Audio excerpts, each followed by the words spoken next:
Hello friends, ನಾನು ನಿಮ್ಮ ಶಿವು. ಏನಿದು ಮತ್ತೊಂದು ಲಾಗ್ ಅಂತನಾ? ಮುಗೀತು ಹೊಸಕೋಟೆ ನನ್ನ ಲೈಫು. ಹೊಸಕೋಟೆಯಿಂದ ಮತ್ತೆ ಮೂವ್ ಆನ್ ಆಗಲೇಬೇಕು. ಹೇಳಿದ್ನಲ್ಲ ಬೇರೆ ಕಡೆ ಹೋಗ್ತಾ ಇದ್ದೀನಿ ಅಂತ. ಲೊಕೇಶನ್ ಎಲ್ಲ ಹೋಗ್ತಾ ಹೋಗ್ತಾ ಹೇಳ್ತೀನಿ ಎಲ್ಲಿಗೆ ಮೂವ್ ಆಗ್ತಿದ್ದೀನಿ ಅಂತ. ಫೈನಲಿ ಫ್ರೆಂಡ್ಸ್ ಎಲ್ಲ ರೂಮ್ಮೇಟ್ ಕೂಡ ಸೆಂಡ್ ಆಫ್ ಕೊಟ್ಟ. ಹಾಗೆ ಅವಾಗೆಲ್ಲ ಬಾಯ್ ಹೇಳಿ ಹೊರಟ್ವಿ. ಅಂದವೇ ವೈಟ್ ಫೀಲ್ಡ್ ರೋಡಲ್ಲಿ ಹೋಗ್ತಾ ಇದ್ದೀವಿ. ಸಡನ್ನಾಗಿ ಒಬ್ಬ ಅಡ್ಡ ಬಂದೇ ಬಿಟ್ಟ. ಇಲ್ಲಿ ಅದು ರೆಕಾರ್ಡ್ ಆಗಿಲ್ಲ. ಅವನ್ನೇ ಬೈಕೊಂಡು ಹೋಗ್ತಾಯಿದ್ವಿ. ದಾರಿಲಿ ನಾವು ಕರೆಕ್ಟಾಗಿ ಹೋದರೂ ಬರೋ ಕರೆಕ್ಟಾಗಿ ಬರೋಲ್ಲ ಅಂತ ಇಲ್ಲಿ ಪ್ರೂವ್ ಆಯಿತು. ನೋಡಿ ಎಷ್ಟು ಟ್ರಾಫಿಕ್ ಇದೆ ಅಂತ. ಇದು ಓಫಾಮ್ ಸಿಗ್ನಲ್ಲು. ಈ ಸಿಗ್ನಲ್ ನಾವು ಒಂದು ಸತಿ ಕ್ರಾಸ್ ಮಾಡೋದ್ರೊಳಗೆ ಒಂದು 3-4 ಸತಿ ಇದೇ ಸಿಗ್ನಲಲ್ಲಿ ಉಳ್ಕೊತೀವಿ. ಅಷ್ಟು ಟ್ರಾಫಿಕ್ ಇರುತ್ತೆ. ಅಂತೂ ಟ್ರಾಫಿಕ್ಕೆಲ್ಲ ಜಂಪ್ ಆಗಿಬಿಟ್ಟು ಮುಂದಕ್ಕೆ ಮೂವ್ ಆದ್ವಿ. ಸ್ವಲ್ಪ ದೂರ ಟ್ರಾಫಿಕ್ಕು, ಸ್ವಲ್ಪ ದೂರ ಚೆನ್ನಾಗಿತ್ತು. ಹೆಂಗೋ ಮಳೆ ಇಲ್ಲ ಇವತ್ತು. ಯಾಕೆಂದರೆ ಈಗ ಆಲ್ರೆಡಿ ಬೆಂಗಳೂರಲ್ಲಿ 3-4 ಡೇಸಿಂದ ಕಂಟಿನ್ಯೂಸ್ ಆಗಿ ಮಳೆ ಆಗ್ತಿದೆ. ಇವತ್ತು ಯಾವುದೇ ರೀತಿ ಮಳೆ ಇಲ್ಲ. ಹಿಂಗೆ ಜೀವನ ಸಾಗುವಾಗ ಏನು ಮಾಡೋಕ್ಕಾಗುತ್ತೆ ಹೇಳಿ? ನಾವು ಜಾಬ್ ಚೇಂಜ್ ಮಾಡಿದಾಗ ನಮ್ಮ ಏನಿದೆ ಇಲ್ಲಿ ಜಾಗ ಬಿಟ್ಟು ಮುಂದಿನ ಜಾಗಕ್ಕೆ ಹೋಗಬೇಕು. ಇಲ್ಲಿ ಫ್ರೆಂಡ್ಸ್ ಬಿಟ್ಟು ಅಲ್ಲೇ ಫ್ರೆಂಡ್ಸ್ ಮಾಡ್ಕೋಬೇಕು. ಯಾರು ಬರಲಿ ಯಾರು ಹೋಗಲಿ, ಲೈಫ್ ಮಾತ್ರ ನಾವು ಸಾಗಿಸ್ಲೇಬೇಕು. ಇದಕ್ಕೆ ನೋ ಕಾಂಪ್ರಮೈಸ್ ಅಲ್ವಾ? ಸೊ ಮೂವ್ ಆನ್ ಆಗಲೇಬೇಕಾಯಿತು. ಎಲ್ಲ ಸಡನ್ನಾಗಿ. ಬಿಕಾಸ್ ನಾನು ಹೋಗಿ ಇನ್ನೂ ಅಲ್ಲಿ ರೂಮ್ ಕೂಡ ಸರ್ಚ್ ಮಾಡಬೇಕು. ಅಲ್ಲಿ ರೂಮ್ಗಳು ಕೂಡ ಸಿಗ್ತಾಯಿಲ್ಲ. ನೋಡಿ ಕಾರ್ನವ್ರು ಹೆಂಗೆ ಬರ್ತಾರೆ ಮೈ ಮೇಲೇ. ಡಿವೈಡ್ರ್ ಬೇರೆ ಇಲ್ಲ. ಇನ್ನು ಇಲ್ಲಿಂದ ಇನ್ನೂ ಒಂದು 30 ಕಿಲೋಮೀಟ್ರ್ ಆಗುತ್ತೆ ಅಂತ ಅಂದ್ಕೊತೀನಿ. ಹೋಗ್ತಾ ಇರೋದು ಬೊಮ್ಮಸಂದ್ರ ಇಂಡಸ್ಟ್ರಿಯಲ್ ಏರಿಯಾಗೆ. ನೋಡಿ ರೋಡೆಲ್ಲ ಯಾವ ಥರ ಇದೆ ಅಂತ. ನಮಗೆ ಫೀಲ್ ಆಗ್ತಾನೆ ಇಲ್ಲ ಸಿಟಿ ಒಳಗೆ ಹೋಗ್ತಾ ಇದ್ದೀನಿ ಅಂತ. ಫುಲ್ಲು ಹಳ್ಳಿ ಒಳಗೆ ಎಂಟ್ರಿ ಆಗೋ ಥರ ಇದೆ ಇದು.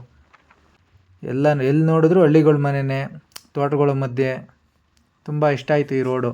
ಏಕೆಂದರೆ ಆಲ್ರೆಡಿ ನಾನು 3-4 ಟೈಮ್ಸ್ ಇದೇ ರೋಡಲ್ಲಿ ಓಡಾಡಿರೋದ್ರಿಂದ ಆರಾಮಾಗಿ ಈ ರೋಡಲ್ಲಿ ಮೂವ್ ಆದೆ. ಡಿವೈಡ್ರ್ ಇಲ್ಲ ಅನ್ನೋದೊಂದೇ ರಿಸ್ಕು. ಯಾಕೆಂದರೆ ಎರಡೂ ಕಡೆಯಿಂದ ಗಾಡಿಗಳು ನುಗ್ಗಿಬಿಡ್ತವೆ. ನಾವು ನೋಡ್ಕೊಂಡು ಓಡಿಸ್ಬೇಕು. ಇದು ಗಾಡಿ ಯಾವುದು ಅಂತ ನೋಡ್ತಿದ್ದೀರಾ? ನನಗೆ ಆಕ್ಸಿಡೆಂಟ್ ಆಯಿತು ಲಾಸ್ಟಲ್ಲೇ 1.5 ಇಯರ್ಸ್ ಬ್ಯಾಕು. ಅವಾಗಿಂದ ಗಾಡಿ ಇಲ್ಲ. ಈಗ ನಾವು ಅಲ್ಲಿ ಹೋಗಿ ರೂಮ್ ಕೂಡ ಹುಡುಕಬೇಕು ಅಂತೇಳಿ ಇಲ್ಲ ಫ್ರೆಂಡ್ ಹತ್ರ ಗಾಡಿ ಇಸ್ಕೊಂಡು ಬರ್ತಾಯಿದ್ದೀನಿ ನಾನು ಇವಾಗ. ಇದು FZ. ನೋಡಿ ಯಾವ ಥರ ಇದೆ ಅಲ್ಲಿ. ಅಪ್ಪು ಅವ್ರ ಫೋಟೋ ನೋಡಿದ್ರಾ? ತುಂಬ ಖುಷಿ ಆಯಿತು. ಹಂಗೆ ಮಿಸ್ ಮಾಡ್ಕೊತಾ ಇದ್ದೀವಲ್ವ ಅಪ್ಪುನ. ಯಾರ್ಯಾರು ಮಿಸ್ ಮಾಡ್ಕೊತಾ ಇದ್ದೀರಾ ಹೇಳಿ?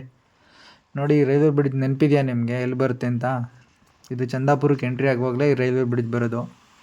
ರೈಲ್ವೆ ಬ್ರಿಡ್ಜ್ ಕ್ರಾಸ್ ಮಾಡಿದ್ರೆ ನೆಕ್ಸ್ಟೇ ಚಂದಾಪುರ ಬಿಟ್ಟರೆ ನೆಕ್ಸ್ಟೇ ಬೊಮ್ಮಸಂದ್ರ. ಆ ಟ್ರಾಫಿಕ್ಕು ಆಲ್ಮೋಸ್ಟ್ ಆಲ್ ನಾವು 1.5 ಅವರ್ಸಿಂದ ಜರ್ನಿ ಮಾಡ್ತಾಯಿದ್ದೀವಿ. ಅಷ್ಟು ಟ್ರಾಫಿಕ್ ಇತ್ತು. ಮಳೆ ಇಲ್ಲ ಅನ್ನೋದೊಂದೇ ಪ್ಲಸ್ ಪಾಯಿಂಟು. ಅಂತೂ ಬಂದ್ವಿ ನೋಡಿ ಚಂದಾಪುರಕ್ಕೆ. ಇದೇ ಚಂದಾಪುರ ಎಂಟ್ರೆನ್ಸು. ಚಂದಾಪುರ ಆಗ್ತಿದ್ದಂಗೆ ನಾವು ಲೆಫ್ಟ್ ತೊಗೊಂಡ್ಬಿಡ್ತೀವಿ. ರೋಡ್ ಕೂಡ ಇಲ್ಲೊಂದು ಸ್ವಲ್ಪ ಕಿತ್ತೋಗಿದೆ, ಚೆನ್ನಾಗೂ ಇಲ್ಲ. ಸಡನ್ನಾಗೂ ಬರ್ತಾರೆ, ಡಿವೈಡ್ರ್ ಇಲ್ಲ. ನಾವು ನೋಡ್ಕೊಂಡು ನಿಧಾನಕ್ಕೆ ಹೋಗಬೇಕು. ನೋಡಿ ಎಷ್ಟು ಕಿತ್ತೋಗಿದೆ ಅಂತ ರೋಡು. ಈ ಥರ ನಮ್ಮ ಗೌರ್ಮೆಂಟು.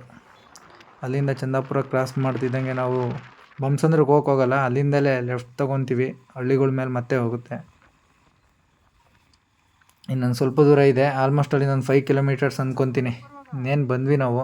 ಅಂದರೆ ಈಗ ಹೋಗಿ ಮನೆ ಹುಡುಕ್ಬೇಕು. ಬಟ್ ಆಲ್ರೆಡಿ ನನ್ನ ಬ್ರದರ್ ಅಲ್ಲೇ ಇದ್ದಾನೆ, ಕೀರ್ತಿ ಅಂತ. ನಾವು ಅವ್ರ ಮನೆಗೆ ಹೋಗ್ತಾಯಿದ್ದೀವಿ. ಅಲ್ಲೋಗಿ ಲಗೇಜೆಲ್ಲ ಇಟ್ಬಿಟ್ಟು. ಯಾವ ಥರ ಇದೆ ಗಾಡಿ ಅಂದರೆ ನೋಡಿದ್ರಲ್ಲ, ಆ ಕಡೆ 2 ಕಡೆ ಸ್ಯಾಡಲ್ ಬ್ಯಾಗ್ಸ್ ಕಟ್ಟಿದ್ದೀವಿ. ಇಲ್ಲೊಂದು ಕೆರೆ ಕೂಡ ಇದೆ, ನೋಡಿ ಯಾವ ಥರ ಇದೆ ಅಂತ. 2 ಕಡೆ ಸ್ಯಾಡಲ್ ಬ್ಯಾಗ್ ಕಟ್ಟಿದ್ದೀವಿ. ಬೀನ್ ಬ್ಯಾಗ್ ಕೂಡ ಇದೆ. ತುಂಬ ಲಗೇಜ್ ಇದೆ. ಬರೋದೇ ಕಷ್ಟ ಆಗೋಯ್ತು. ಆದರೂ ಇದನ್ನೆಲ್ಲ ಹಾಕ್ಕೊಂಡು ಪೇಚಾಡ್ಕೊಂಡು ಬರ್ತಾಯಿದ್ದೀವಿ. ನಾನು 2 ಮಿನಿಟ್ಸ್ ಅಂದ್ಕೊತೀನಿ. ಆಲ್ಮೋಸ್ಟ್ ರೀಚ್ ಆದ್ವಿ ನಾವು. ಇದು ನಾವು ಹೋಗ್ತಿರೋದು ನವ್ಯ ಲೇಔಟ್ ಅಂತ. ನೋಡಿ ಇನ್ನೇನು ಎಂಟ್ರಿ ಆಗ್ತೀವಿ ನವ್ಯ ಲೇಔಟ್ಗೆ. ಬಂದ್ವಿ ಗಾಯ್ಸ್ ನವ್ಯ ಲೇಔಟ್ಗೆ. ತುಂಬ ಚೆನ್ನಾಗಿದೆ ಇಲ್ಲಿ ವೆದರ್ ಕೂಡ. ಈ ಲೇಔಟ್ ಕೂಡ ಹಂಗೆ ಇದೆ. ಇಲ್ಲಿ ಸ್ವಿಮ್ಮಿಂಗ್ ಪೂಲ್ ಕೂಡ ಇದೆ ನೋಡಿ. ನವ್ಯ ನೆಮ್ಮದಿ ವಸತಿ ಬಡಾವಣೆ ಅಂತ. ಇಲ್ಲಿ ಒಳಗಡೆ ಇದ್ದಾರೆ. ಒಂದು 100 ಮೀಟರ್ಸ್ ಹೋಗ್ಬೇಕು ಒಳಗಡೆ. ಇನ್ನೇನು ರೀಚ್ ಆದ್ವಿ. ಅಂತೂ ಹೊಸಕೋಟೆ ಖಾಲಿ ಮಾಡಬೇಕಾಯ್ತು. ಆಲ್ಮೋಸ್ಟ್ ಆಲ್ ಒಂದು 4 ಇಯರ್ಸಿಂದ ಹೊಸಕೋಟೆಯಲ್ಲೇ ಇದ್ದಿದ್ದು. ಎಲ್ಲರನ್ನೂ ಬಿಟ್ಟು ಬರೋದು, ಮಿಸ್ ಮಾಡ್ಕೊಳ್ಳೋದು, ಇದೆಲ್ಲ ಇದ್ದಿದ್ದೆ. ಮೂವ್ ಆನ್ ಆಗಲೇಬೇಕು ಅಂದಾಗ ಅದನ್ನೆಲ್ಲ ಯೋಚನೆ ಮಾಡೋಕ್ಕಾಗಲ್ಲ. ನಮಗೂ ಲೈಫ್ ಇಂಪಾರ್ಟೆನ್ಸ್ ಇರುತ್ತಲ್ಲ. ಸೊ ಹಂಗಾಗಿ ಮೂವ್ ಆಗಲೇಬೇಕು. ಇನ್ನೇನು ಹೇಳ್ತೀರಾ ಫ್ರೆಂಡ್ಸ್? ಹೇಗಿತ್ತು ಈ ಲಾಗ್ ಅನ್ನೋದನ್ನ ಹೇಳಿ. ಇನ್ನೇನು ರೀಚ್ ಆದ್ವಿ. ತುಂಬ ದಿನ ಆಯಿತು. ಏನಾದರೂ ಮಿಸ್ಟೇಕ್ಸ್ ಇದ್ದರೆ ಹೇಳಿ, ತಿದ್ಕೊಳ್ಳೋಣ. ಮೊದಲೇ ಹೇಗೆ ಸಪೋರ್ಟ್ ಮಾಡ್ತಿದ್ರಿ, ಈಗಲೂ ಕೂಡ ಅದೇ ರೀತಿ ಸಪೋರ್ಟ್ ಮಾಡಿ. ನಿಮ್ಗೆ ಒಳ್ಳೊಳ್ಳೆ ಕಂಟೆಂಟ್ ಕೊಡ್ತೀನಿ. ಅದರಲ್ಲಿ ನೋ ಕಾಂಪ್ರಮೈಸ್. ಎನಿವೇ ರೀಚ್ ಆದ್ವಿ ಫ್ರೆಂಡ್ಸ್. ನೋಡಿ ಹೀಗೆ ಸಪೋರ್ಟ್ ಮಾಡ್ತೀರಿ ಫ್ರೆಂಡ್ಸ್. ಎಲ್ರಿಗೂ ಶೇರ್ ಮಾಡಿ, ಚಾನಲ್ ಸಬ್ಸ್ಕ್ರೈಬ್ ಮಾಡೋದು ಮರಿಬೇಡಿ. ಮತ್ತೆ ಇನ್ನೊಂದು ವಿಡಿಯೋದೊಂದಿಗೆ ನಿಮ್ಮ ಮುಂದೆ ಬರ್ತೀನಿ. ಅಲ್ಲಿವರೆಗೂ ಟೇಕ್ ಕೇರ್ ಫ್ರೆಂಡ್ಸ್. ಬಾಯ್ ಬಾಯ್.